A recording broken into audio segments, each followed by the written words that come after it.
Another episode here of Getting There with Gods, where we talk about the career journeys of athletes, coaches, media members, and business owners from upstate New York. Capital Region sports fans know this guy. James Allen joins us. And James Allen, let's go back for those who might not be familiar with you. Take us back to 6, 7, 8 years old. Where'd you grow up? What'd you want to be as a kid? And was it that same dream job you wanted when you were 18 years old? Well, guys, I grew up in Naval Park, and I definitely wanted to be involved with sports. I didn't really know if it was going to be what it ultimately turned out to be. I was certainly I played everything, and I always aspired to do this job. But back in that time, I was one of the first people in the market that did all three mediums. But back then, you couldn't, if you were in the newspapers, that was all you could do. And I was definitely afraid of having to do obituaries. I was afraid that I was going to get somebody's middle initial wrong, and that was going to be the end of it. And you have to work your way into sports because newspaper business was a lot different back then. And so I sort of taught myself out of it. So I came to it a little, I'm not late, but I came into it later than just high school. But getting out of high school, I wasn't thinking this was going to be my career path at all. It was funny because my best friend actually talked me into it. Oh, I got to hear that story. Wait. So 18 years old, is it as quick as that when your friend talks you into it? When does your friend start saying, like, no, this no, might be actually, a thing? guys, Okay. I went into the service. I was at Hudson Valley. I was putting myself through school, and I was working like crazy to do it. And I got the GI Bill. I said, I'm going to go overseas. I'm going to see the world. And when I came back, actually, it was the night before I was playing in a national qualifier softball tournament. And my best friend at the time was living with me, and his girlfriend were out. And I was watching local news and watching names being mispronounced and facts being wrong. And I found myself at the end of this, sportscast screaming at the TV. And my friend happened to walk in, and he's like, I don't understand why you're going to school for business, because you know more about sports than anybody I know and probably ever will know. And I don't know why you're doing what you're doing. So why don't you, go pursue that path? So ironically enough, at the time, the Albany-Colonie Yankees were going, and the general manager of the Albany-Colonie Yankees was a guy by the name of Rip Rowan. And a lot of people around this area will know who that is. He used to be the sports director of Channel 10. And I went to him and said, I think I want to do this as a career. So can I interview some of the guys and see if this is what I want to do? And he was open to it. At the time, Buck Showalter was the manager. Bernie Williams was playing center field, and the team got off to a 70-20 start that year. And their intern in radio was none other than Mark Hessisher, my buddy. So we broke into the business together actually that year in 1989. And by the end of that season, I got a job at the Record. Wait a second. Okay, I'm glad you're a guest on this episode because your story I knew was going to be unique from somebody else. Your pal who you referenced there, Mark Hessisher, his story is unique. But I got to backpedal again here a little bit because, first of all, you are the first person who has served as a guest on this. So thank you for your service. We appreciate that. Having that first experience, this is usually the time of the interview we talk about college and selection and why'd you choose Syracuse or Oswego or Ithaca or something like that. You didn't have that training. You decided to do something else post high school. Guys, people that could do, how the business is now. Doing how I did it back then, you wouldn't be able to do it the way I did it. I got into the paper when I was still in school. I didn't finish 4 years because I had a full-time job by that time, and it just didn't work out. But I was really fortunate that Rip Rowan and the AC Yankees did that for me, and I'll never forget when they won the championship that year. It was sort of weird that that season ticket holders could had the group, they were able to follow the season, and then when they got to the playoffs, a lot of the kids left town, so there wasn't the attendance wasn't that big, but they won the championship that year, and they always had a cooling down period after the game, and so they won the championship. They won easily. They won 3-0, and we're standing outside the locker room after. And Mark and I were standing there, and then one of the clubhouse guys go, you, and he points to Mark and I, and Buck wants to see you in there. And I'm like, oh man, what are they going to do to us? Is this rookie initiation or what's going to happen? And he got up and said, we really enjoyed being around both of you guys, and we're having a celebration at the now defunct Cranberry Bog on Wolf Road, and you guys want to join us after? I'm like, yeah, sure. That'd be cool. I wasn't really a reporter yet. It was just about 3 weeks later I got the job, but that was a nice initiation that both of us, we had a good experience. A lot of times you get that first experience, it might not be always favorable, but for both of us, it was great. And Mark and I obviously worked together later. We did the radio with the Firebirds together, and I almost went to Cleveland when he went to Cleveland. The guy who was running Albany Broadcasting where I worked at, he wanted me to go there as well, but I didn't want to take a chance because they had the rights to the Indians, and they wanted me to do pregame stuff, and I was like, I don't know, because if they lose the rights to this, I'm gonna have to come back here and start all over again. So I didn't go with them ultimately, and I told him, I said, you're going to be in Cleveland for about 3 or 4 years, and you'll be at ESPN, and I was wrong. I said he'd be there by 30. He was there by 30 years and 3 months. I was off 3 months. Put a pin in that story, because I'm getting back to that Cleveland thing. I want to hear more about that. But let's go back to that feeling and the emotion when you're covering the AC Yankees. You mentioned you're technically not the reporter. You're not at that Cub phase, and that's a media term for those young reporters in your career. But this is the start. So many people in the college level, if you're listening to this, you're 18, you're 19, you might have an opportunity to cover a college team, but you're covering professional athletes, and the names you mentioned, Buck Showalter and Bernie Williams. This is phase one, game one. Take us through that, the emotions. Were you nervous? Were you prepared? How did that feel? I was a novice. Guys, I was a complete novice. I filmed some of those things, and Buck was great. I mean, he was very open. I learned a lot from him. Bernie was unbelievable. We had a friendship after that. I mean, it was amazing when they won the championship, and obviously seeing how his career played out. But it was a really good time, because I wasn't under the impression. I wasn't under the pressure of having a deadline. I could just kind of and really, I went there and said, look, I don't know if I want to do this. I don't know if I'm accomplished, because here's the thing. Now, I talk for my job, and I talk, I have to. But there were teachers in my school that were convinced I couldn't speak. So, I mean, it was because I taught myself out, and I'm pretty quiet when I don't do this job. But it helped me. It helped me, get through those things and kind of understand what I needed to do and how I could get better. And, I was fortunate. Again, I broke in within the first couple of years of doing this. I was doing radio, television, and newspapers at a time when, other than maybe Peter Gammons, in the early 90s, was nobody was doing that. You weren't allowed to do that. I wasn't a full-time writer yet at the Record, so I was able to do things. I actually served an internship when I was at Hudson Valley to do work at Channel 6, and I was a producer for John Graney when he was the sports director there. He was still doing his radio show, which morphed into what Roger Weiland's show is, and he was doing it at night at 7 to 9. So I helped, produce his show while he was on the radio, and then, help, write some things and get some packages cut. And then they eventually hired me after that for a while, and I was producing his show until he wound up losing his job. Some people who are younger are going to hear these stories and be like, wait a second, hang on. Some of this is still wild and insane, especially individually the Albany market, the Capital Region market. So at this point, I believe we're talking like the late 80s, early 90s. A lot of these things, this sports coverage just wasn't happening. As you're laying out, like, as this emerged, you were just there. Is that kind of what you're telling us? That, like, okay. I mean, it was so fun. It was unbelievable how I got into it. I tell people this, and they, that they're in the business, and they laugh, because they're like, how the hell did you do that? Within 6 months after I got hired at the Record, I wound up becoming friends with some people that were working radio in the market. And the next thing you know, I was helping out a radio show on the weekends. So it was a sports show. It's basically like what Roger's doing now with Big Board Sports. He would do national stuff, he'd do local stuff. And I was doing that. I was helping out. And the guy worked at CBS Radio in New York. His name was Brad Tellius. And he would come home on the weekends. So he lived in the area, but he worked in New York during the week, come home on the weekends. And at the time, he was doing a hockey show. And Joe Juneau was playing at RPI, and his English wasn't that great, because he's Canadian, obviously. And he says, can you see if you can do an interview with Joe Juneau? And I'm like, all right. And I did, and it turned out really, really well. And he says, I want you to be on the show with me. And then, long story short, he had a falling out with the station. And the next thing you know, I was doing the show, and I made it like an all sports show. So I would go to the city. And at the time, the New York sports scene was really good. Mark Messier was playing for the Rangers, Patrick Ewing.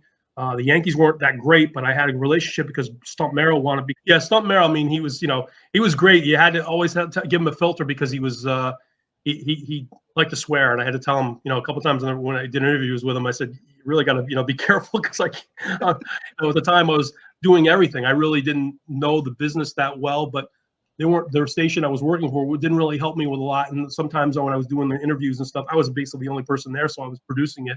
And I have to tell them, I said, look, I can't get to the off switch that fast, so you got to keep it clean. You actually did interviews with me when the CBS for radio had, or CBS News, or should say Sports had Saturday afternoon baseball games, and he was giving me interviews like an hour before the games, which he wasn't supposed to do, which was good because I had a relationship with him, and I was able to do all that stuff. Again, no formal training, just kind of learned on the fly and made my mistakes on the air, I guess, and learned, what worked, what didn't work, and how to do interviews with national people. When you're getting these opportunities, both radio, television, writing, is it always in the back of your mind that writing is your strength and that's what your future is going to be? Or were you just so early and feeling this out, like, all this is good, I'm just going to try everything and see what sticks? Really, I felt like newspapers was ultimately where I was going to end up. But, at the time, I was just taking every opportunity that I could get. I just figured, like, this is just such good training all the way around, whether it was television or whether it was radio. I did more radio early on. Television came a little bit later on, but I was fortunate. I was able to do things. I pretty much covered everything in the area at some point, either through newspapers or through radio. I did RPI hockey when they went to the Nationals, which was great. They played out in Wisconsin. It was a wild experience going there.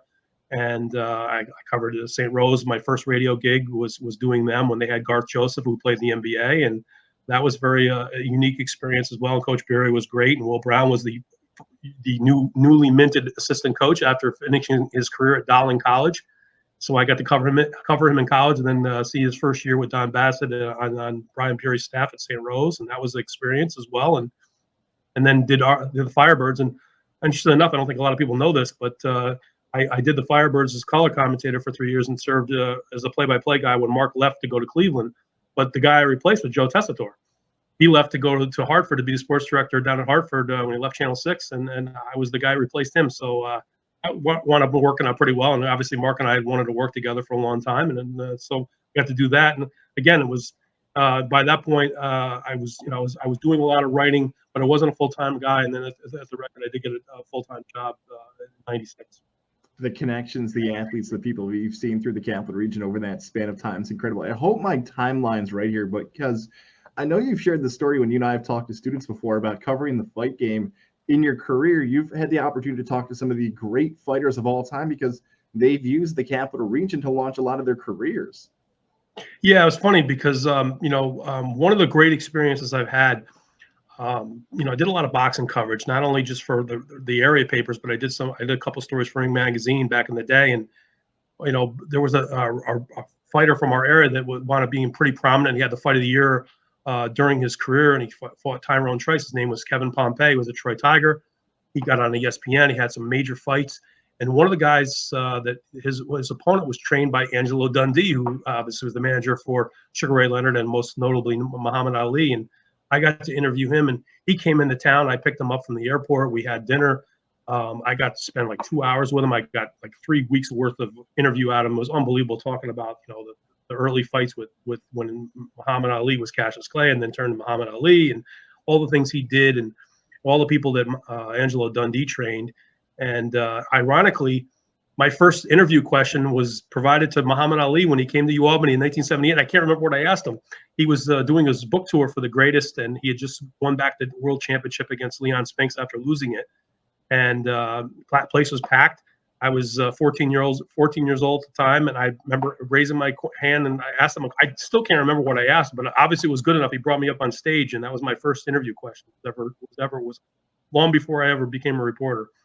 The first person you ever interviewed is Muhammad Ali. It was Muhammad Ali. Yeah, that's kind of cool.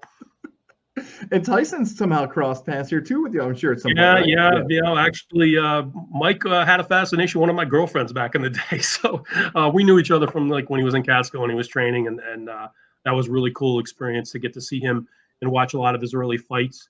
And I didn't cover them because I wasn't a reporter yet, but I did know him and shared a lot of time with him, and it was interesting to see his career path and how quickly he ascended to the championship. Did he steal your girl? Did he start dating her? No. She called me in a France. She didn't know who he was, and she called me. She says, "This guy is really, he's really talking to me a lot." And when I came there, I said, "Mike, my girlfriend." So it was interesting.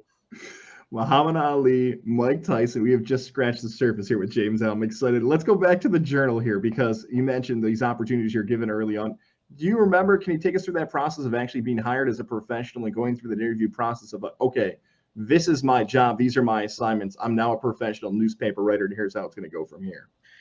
I was really fortunate at the time I was at the Record. I got hired by a guy when I got hired as a part-timer in 1989, who had worked at a lot of big newspapers. And then, over that time, one of the guys I went to Hudson Valley with and took journalism classes with was Kevin Moran, was the longtime editor there, and we became friends. And he really kind of laid things out on what I needed to do. And at the time, the Record was a lot bigger paper than it is now, and much more of a competition for the other, major papers in the area, the Times-Union and the Schenectady Gazette. And we did a lot of things. And local coverage, we really did a lot of things that nobody else did. And that's really what got me noticed and ultimately got me hired at the Times-Union was what we were doing in terms of local coverage. But, Kevin was really good in terms about, look, this is what you need to do. This is the market you need to do. And, we have to be better than everybody else because we don't have the resources that a lot of these other places have. And, I think the work ethic that I had and having that Army training and knowing that, this is what I need to do and this is my job and this is how I go about it.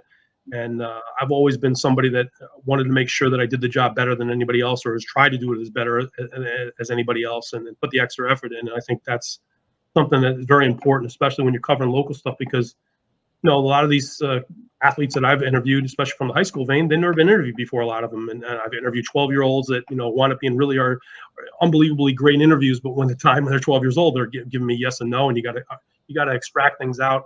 I think the other aspect of being a newspaper reporter, especially when you're breaking in, is you're not getting the plum assignments. I mean, I was doing a lot of things that, other reporters looked down upon or didn't, you got to go cover field hockey today. You have to go cover volleyball. You have to go cover swimming.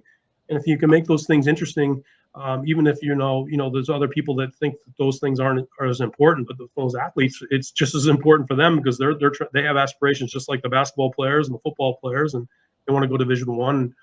If you can make those things interesting, then you'll be able to do this job. And without any formal training, I had to be a lot better than a lot of other people because I knew that I didn't have anything to fall back on other than working hard. It might be more difficult to see this from perspective now passing, but when you have those assignments early on that are these women's soccer games or these maybe smaller school games, I know some broadcasters have said those can be far more challenging than covering a professional game because you're not as familiar with those athletes, those storylines and everything else. Did it feel challenging to you? Did you enjoy it at points and be like, I don't want to do this? Okay. Guys, I really did enjoy it because again, a lot of times you're telling stories that nobody else has touched upon. So you're establishing yourself that way. And I have to, I cover 90 schools basically by myself, and there's a lot of different sports, and it's a lot of different coaches and athletes from year to year, and to be able to stay on top of that stuff. You give yourself a lot of credibility if you're paying attention and these other sports besides the main sports or what everybody perceives to be the important sports. I've gotten more enjoyment out of covering things that a lot of other people didn't like to cover, and telling their stories because those people remembered it. And, when you needed a story or they had a tip for you, it's easier to get it because you've done something for them that maybe somebody else didn't do for them. Let's go back to that Cleveland story because for those who've missed it, we're going to tag this is the Mark Kessler interview. You teased it for me. Appreciate it. The views go up. It was you on that one, by the way. Take us through that Cleveland scenario and what happened that almost brought you a little bit further west in the capital region. Well, at the time, Mark was, looking to branch out, and I kept telling him, I said, you gotta go. You're too good to be in this market. And that, it's no detriment to other people in this market, but I just knew he was, he was destined for big things. And at the time, Albany Broadcasting was making him, he was a sports director, but they were making him do a morning show called Mark in the Morning. And he was having to do news stuff and all these different interviews. And he was thinking like, I want to go to, and unfortunately, the guy who we worked with previously that worked at Albany Broadcasting was now working at 3WE in Cleveland, and he hired him. And then, he wanted me to help him out. I helped Mark, do his broadcasts here and did packages for him on Siena and UAlbany and the Giants and the other things that were going on. And we won a couple of awards for New York State Broadcasting. And I got an offer to do a job out there, and it was just one of those things where I just felt like he wasn't going to be there that long, and I didn't know what their rights situation was going to be because their rights were coming up in 9 months of that time. And again, if they don't retain the rights to the Indians, which of course they did, but you don't know that at the time. You don't know how the market's going to go, and I'm going to a place that I don't know, and I know Mark's not going to be there that long, and I take the big risk and go out there, and then they lose their rights, and I'm stuck because I have to start back here, and I have to go right back to the bottom of the totem pole and work my way back up. And at that point, I just didn't feel like it was a good risk. And it was funny because I was also doing interviews at the time. For ESPN was bringing their .com in, and they were doing other things and expanding, and they ultimately went to the radio things. And I did a series of interviews there. I was a finalist like 4 times for different jobs, and didn't get them. But I stopped pursuing it after a while because I just kept becoming a finalist, and I was like, this is getting to be excruciating. I'm driving, I'm working all night, and then driving to Hartford and doing these interviews, and ultimately I said, I like this area a lot, and I'm just going to stay here. Well, let's sit on that for a second, because that changes throughout a broadcaster's career, whether you're in your early 20s, your 30s, your 40s. It changes because sometimes you're young, and then as life progresses, you might build a family, you might start having those roots dig a little bit deeper, and you enjoy it. So that's what happened. Basically, at the point, like, you're pursuing these options, and as much as it is mentally, it affects anybody. Like, am I here? Am I there? Is half my heart here? Do I want to go there? It feels like the emotions of this constant pursuit of what the next market could be was just enough already. It's not helping my job here in the capital region. And people knew. I mean, obviously, people, in the media, they sort of knew what was going on, and they knew I was doing these interviews. So I didn't want it to be affecting, what I was doing here. And I had been hired at the Record as a full-time writer, and I didn't want that to be something that was going to weigh in on that. And then I was doing other things, and then obviously at the turn of the century, a couple of years into it, then Time Warner started doing football games locally, so I was doing TV. So I've been doing that since '03, and that changed things too. And then ultimately, it was interesting because right before I got hired at the Times Union, I was almost ready to leave because I was getting kind of fed up, but I wanted to do something a little bit different and a little bit maybe bigger. And fortunately, they created a job for me because at the time they had been trying to, like the editor at the time, Bill Cowan, was trying to hire me for 4 years and wasn't able to get me in there. And then ultimately they created a position because they weren't really doing as well in the local sports scene in terms of covering high school stuff as they probably wanted to do. And they saw what I was doing at the Record, and they created a job. And I was actually the last reporter that they created a position for us. That hasn't happened since, and that was in 2006. So that position you're talking about, as you just referenced there a little bit, the high school beat, covering everything across the capital region, the athletes, the teams, the coaches, playoffs, cover all of this stuff. But looking at the high school sports scene, you've enjoyed it. You've been able to tell these stories. Having that presented to you must be like, I put in this work 10, 15 years now. This is what I want to do. This is my strength. It's going to happen.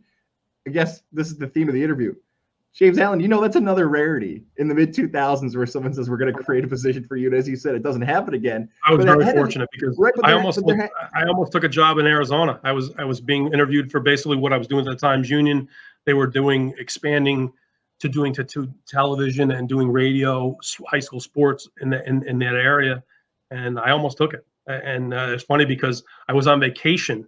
And Bill Cowan, I had my cell phone off. I turned it off because at that point, I hardly ever had a vacation, and went to Maryland. And I heard these frantic messages on my cell phone when I turned it back on. It's like, hey, I think we got you a position. And you're like, we get a hold of me, so, and it worked out. Yeah. They created a position to me to do this. And I wanted to pay him back. I said, look, I am covering the entire area now. I was at the Record. I was covering 40 schools. I wasn't covering the entire Section 2. Now I'm covering Section 2 by myself. We're the only paper in the area that covers every high school in the area. So huge responsibility because, again, you're by yourself. You better know what you're doing because, if these schools don't think you know anything about them, then they're not going to be as interested in sharing their stories with you. And you have to be able to earn that trust, and you have to put the work in. I think I've been able to do that.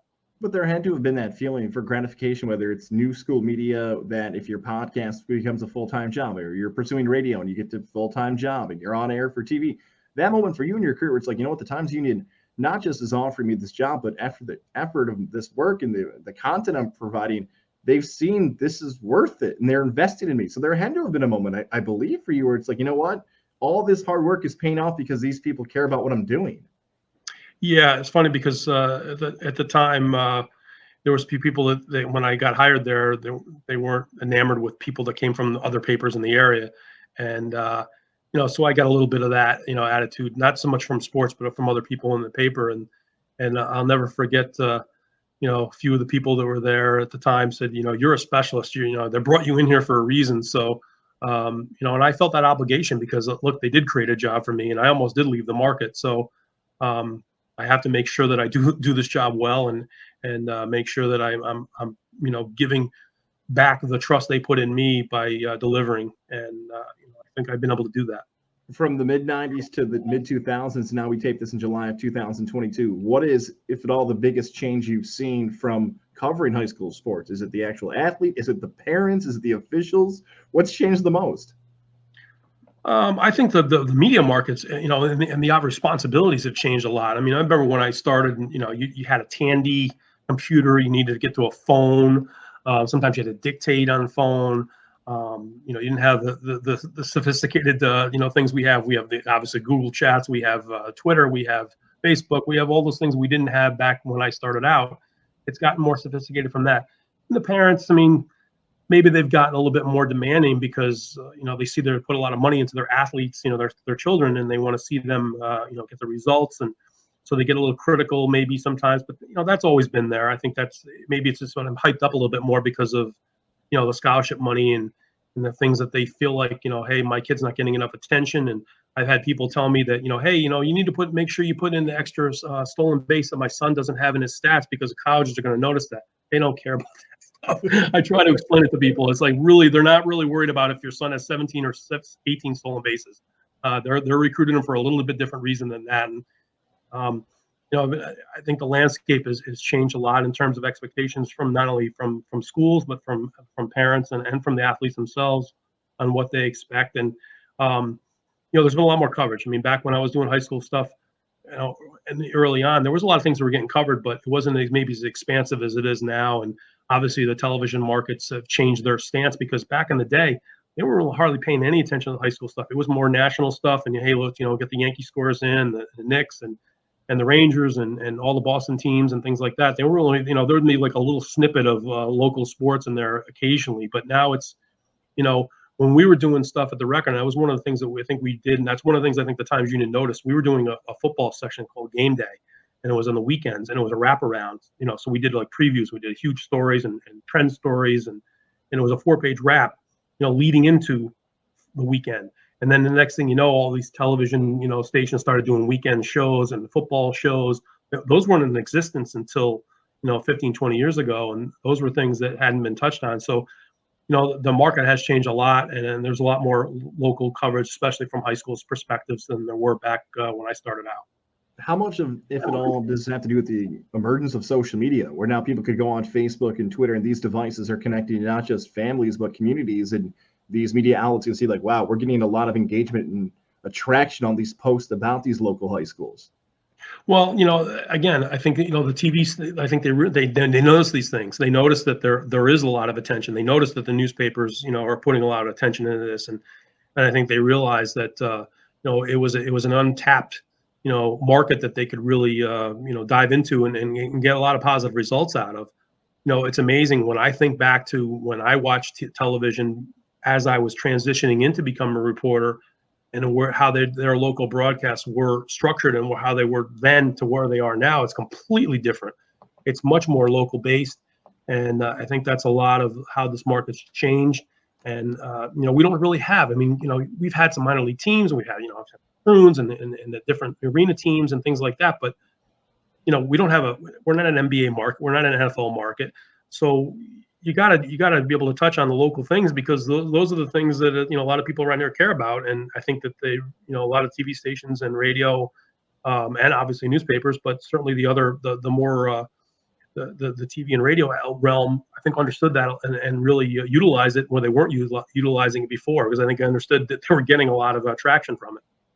Some people will use this next answer for you and save it and try to win the lottery if you get this right about what the future could be of high school sports. Hopefully you're right, and we'll all be very rich and we'll figure it out before anybody else. But do you see it going in a different direction, what the next year to 5 to 10 years will look like with this type of coverage?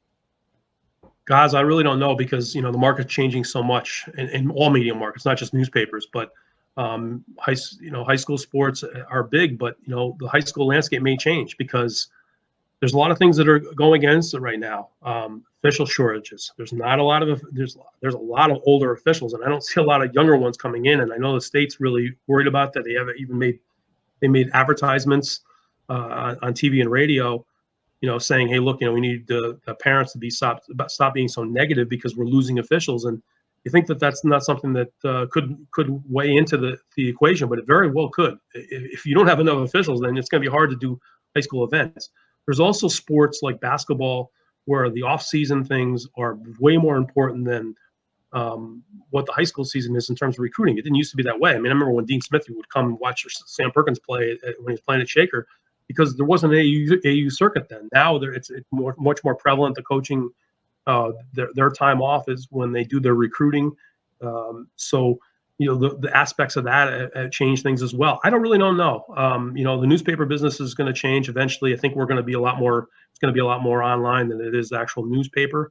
I think the Times Union's kind of fortunate because Capital Region, Capital with the politics, and I think that helps. And there's a lot of people that still like to buy the newspaper, but there's a lot of other places where the newspapers are sort of being weeded out, and that changes coverage. And it's interesting because I've had people say, oh, your job is going to come defunct.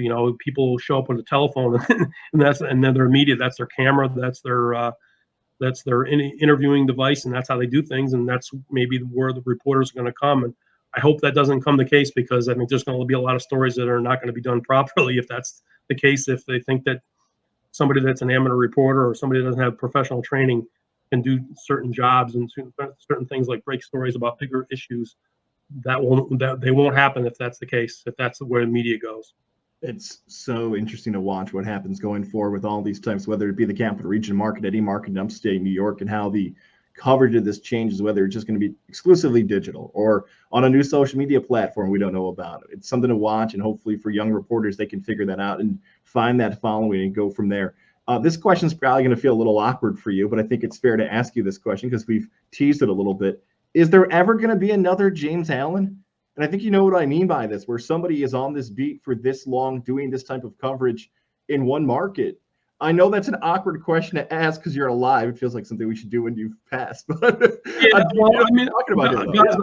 I think there's two phases of that question. Will there be somebody that'll do this for 30 plus years? Yeah, I think there will probably be somebody else that'll do it for 30 years. I don't know if they'll do all three things. Maybe they won't do television and radio in addition to newspapers. But I think the bigger thing is I'm still amazed that I got to do this, because I never went through a traditional path at all. I mean, I still kind of like laugh at how I got into things and how I was fortunate that I had people around me that trusted me enough to give me these opportunities, where usually you had to go to school for 4 years and then serve an internship, and then maybe you get an opportunity to do work at the AC Yankees, or you'll maybe get an opportunity to do, radio or television, or cover a team radio-wise as a color commentator with no formal training at all. That to me, I don't know if that's going to happen, because the way the markets, the way things have changed in media, and there's so many kids that graduate now from college that have 40 degrees in communications or broadcasting or whatever it is, and they don't get jobs. And I feel very fortunate that I was able to get in the way I did in an unconventional manner and be able to stick it out this long. So whether it's somebody who's going to a 4-year university community college or might try to do your path, for a young broadcaster, a young writer, what is the best advice you can offer them to get where you are besides a time machine? Kestashir said time machine. That one doesn't count. Yeah, I think Mark's really smart about a lot of things. I think one of the things you really have to do is you got to put in the work. You just have to, because I always felt like I had to outwork everybody because I didn't have the background that a lot of other people had. So I felt like I wanted to do it. I wanted to do the job well, no matter what, whether I had 8 years of college or the way I did things, where I was in college at the time when I got hired, and sort of like it got where I was working so much that it was hard to me to complete my degree because I was working so many hours at the paper and doing radio and then diving into some TV stuff as well. I think you have to develop relationships. I think that's very, very important. You have to be somebody that, look, I've been able to break a lot of stories over the time because I had good relationships with people and I did things right. I didn't take off the record comments and use them on the record. I've seen other reporters do that. I think that's just one of the tenets of our, being a reporter. Breaking that is you have no trust. You'll never have any credibility. But a couple of the guys that I know that did that, they didn't care because they weren't going to be around here anyway. So they broke those rules. I would never do that. I feel like I've had developed relationships with people that they know they can trust me about things, and they know that they can tell me something, because if it's off the record, it stays off the record. And I've been doing this so long that I think I've been able to develop really strong relationships with a lot of people, and I think that's important. Whatever you do, and it doesn't have to be sports; it can be anything. You better have trust. You better be able to build relationships with people, because if you can't develop sources and you can't, you're never going to be able to get ahead in doing this. To be able to break stories and be able to tell things that maybe other people can't tell. James Allen, since I launched Getting There with God, since we did our first chat, I believe it was at Burton Hills or Boston Spa or somewhere over there. I was like, I pulled you aside after. I'm like, I need to talk to you. It's just about your career. So if you don't mind, one day in the future, I'm going to talk to you for about 45 minutes about your path, and you were all cool about it. And now finally, after the craziness that's been like the last year and a half, we got to do this. Thank you so much. I know it's always a crazy busy time for you, even though some of the games aren't happening. I'm so glad we get to finally do this. You know what? You might be the first person who ends up being a second guest, because I feel like there's so many stories of the last 30 years that we can go through with athletes and coaches and more. Thank you for doing this. I look forward to connecting again real soon. I appreciate it, guys, and hopefully we'll have another explosive interview if we do another one. Thanks, man.